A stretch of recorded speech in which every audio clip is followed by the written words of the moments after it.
Okey, saya seorang graduan daripada jurusan undang-undang di Universiti Islam Antarabangsa UIA tahun 2007. Kemudian saya bekerja sebagai seorang peguam selama lebih kurang 5 tahun dan selepas tu alhamdulillah saya dapat tawaran untuk sambung belajar dalam bidang Masters in Public Policy di Singapura, di Lee Kuan Yew School of Public Policy, Singapore. Selepas tamat 2 tahun di situ, saya dapat pula peluang untuk bekerja di OCBC Bank Singapore untuk setahun setengah lebih kurang, dan kemudian balik ke Malaysia. Bila balik ke Malaysia, saya membuat keputusan untuk keluar daripada bekerja dengan bank dan menjalankan perniagaan sendiri bersama dengan isteri saya, Puan Narkes, dan bermula daripada tahun 2016 lah, alhamdulillah kita mulakan perniagaan Medispa dan sehingga sekarang alhamdulillah dengan brand Narkes Kintelligent. Ini memang pertama sekali cabaran pada diri sendiri itulah. Kita dah ada kerja, kita dah ada pendapatan yang tetap, kemudian kita nak keluar pula menceburi bidang perniagaan. Maksudnya risiko 100% pada diri sendiri. Cabaran pertama tu kita perlu kuatkan semangat kita sendiri, tapi kita buat keputusan tu berdasarkan informed decision. Kita dah buat kira-kira kita sendiri, bukanlah terjun secara membuta tuli.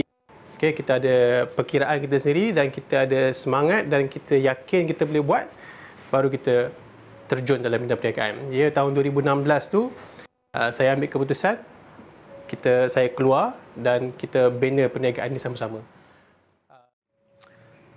Cabaran paling besar ialah sentimen pelanggan, customer sentiment.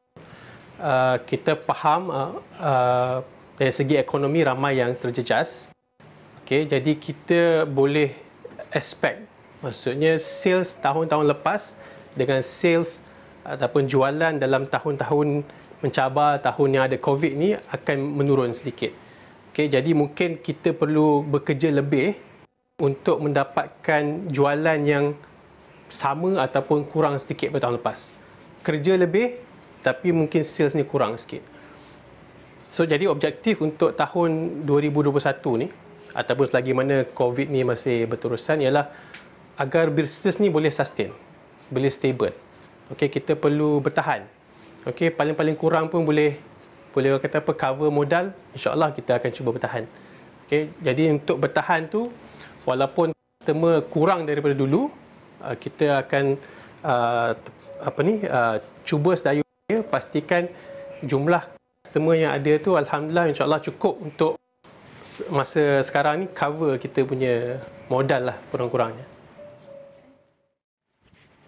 So bila kita nak berkembang, tentunya kita tak boleh nak buat benda tu sorang-sorang. Kita perlukan rakan kongsi yang boleh bersama-sama dengan kita untuk invest dan mengembangkan lagi bisnes ni.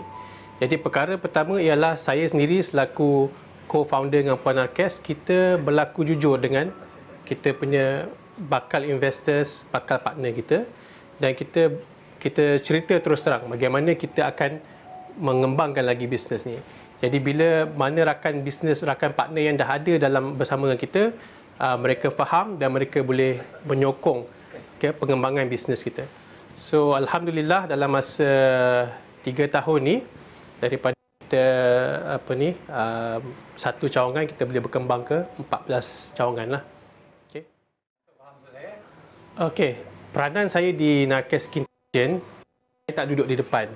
Saya duduk di belakang tabir, menyokong pengembangan bisnes ni. Jadi boleh kata role utama saya ialah business development.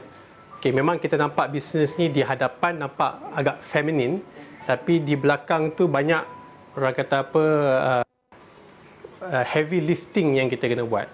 So dari sudut macam mana kita nak bina branch baru, macam mana kita nak berhubung bersama dengan rakan kongsi, dan dari sudut financing juga, macam mana kita nak dapatkan modal untuk kita bina branch baru. Jadi banyak benda-benda di belakang tabir yang bukan lelaki atau perempuan boleh buat, tapi kerjanya agak renyah dan rumit juga. Jadi di situ saya nampak saya boleh masuk dan bantu Narkes sendiri untuk pastikan brand kita ni nampak kuat di depan dan juga foundationnya juga kukuh. Okay, jadi daripada situ kita boleh bertahan dan berkembang. Okay, dia bukan bermaksud bisnes ni spa, bisnes ni bisnes perempuan yang lelaki tak boleh buat. Okay, bagi saya bila kata bisnes, istilah bisnes. Okay, kita bercakap tentang customer, kita bercakap tentang revenue. So benda-benda ni adalah benda yang umum, sama lelaki atau perempuan boleh buat. Dan saya memilih untuk buat juga pasal saya nampak potensi bisnes ni untuk dikembangkan dengan lebih jauh, itu memang ada. Okey. Harapan kita memang kita bercadang untuk berkembang lebih jauh lagi. Setakat sekarang ni kita ada 14 cawangan dan banyak tertumpu di Lebah Kelang. Kita belum pergi lagi ke selatan, kita belum pergi lagi ke pantai timur. Jadi dalam congakan saya ni, insya-Allah kita boleh berkembang sehingga ke 30 cawangan. Okey, jadi kalau ada rezeki dalam masa 2-3 tahun ni kita akan cuba terus berkembang sehingga 30 cawangan. Dan dalam masa yang sama, brand Nakes Skin Intelligence ni kita akan kuatkan dari sudut kita punya produk kecantikan. Kita akan ada kilang kita sendiri, manufacturing factory yang bertaraf GMP, insya-Allah. Okey. Jadi dengan itu brand ni akan diperkuatkan dari segi bilangan outlet 30 dan kita akan ada kilang yang menghasilkan produk kita sendiri. Okey. So itu harapan saya di masa akan depan, supaya brand ni, kalau dia tak viral pun dia akan bertahan dan berkembang dan diterima ramai secara sedikit demi sedikit.